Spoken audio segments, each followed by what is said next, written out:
सबसे बड़ी बात तो ये है कि भक्ति और आध्यात्म का जो एक एस्थेटिसाइजेशन चल रहा है इस समय, जिसको मैं भक्ति पॉर्न भी कहती हूँ, वो बहुत ही हानिकारक है। क्योंकि इससे एक रिलीजियस परफॉर्मेटिविटी का ट्रेंड आ रहा है हमारे यूथ में कि भाई दिखाओ हम कितने बड़े भक्त हैं, हम कितने आध्यात्मिक हैं, वो दिखना चाहिए हमारे सोशल मीडिया पर, हमारी पर्सनैलिटी, हमारे पहनावे में। एंड इसी पॉइंट पे मैं इस कॉन्वर्जेशन को एक स्पिरिचुअल एंगल में लाना चाहूंगी कि जब आप कंज्यूम करते हैं, जब आप अपने सेल्फ को डेकोरेट करते हैं, तो आप बन जाते हैं कर्ता, जबकि भक्ति या किसी भी प्रकार का अध्यात्म आपको बोल रहा है कि आप बनिए दृष्टा, become the witness, not the doer. Bhakti is asking you to dissolve your ego, but you might be decorating it. मैंने भी अपने लाइफ के एक फेज में भक्ति बहुत दिल से प्रैक्टिस करी है, आज भी मेरे भी प्रिय आराध्य हैं, पीछे ही हैं। तो जैसे रिलेशनशिप्स में एक हनीमून फेज होता है ना, वैसे ही भक्ति में भी एक हनीमून फेज होता है भक्त और आराध्य के बीच में।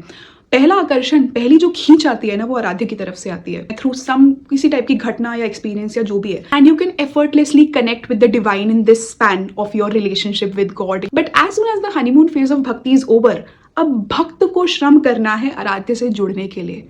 Now the real pain of self work and transformation and connecting with the divine begins. भक्ति आसान नहीं है, भक्ति का एक बहुत बड़ा पार्ट है मौन, एकांत, अनकंफर्टेबल सेल्फ वर्क।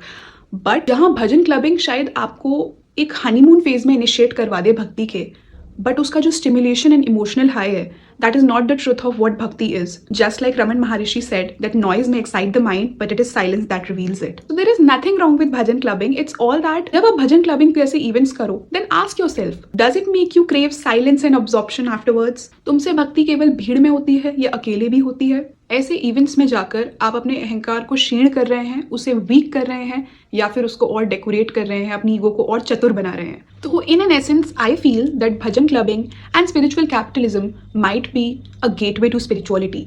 अध्यात्म के लिए भाव प्रेरणा बन सकते हैं, पर ये अपने आप में अध्यात्म नहीं है।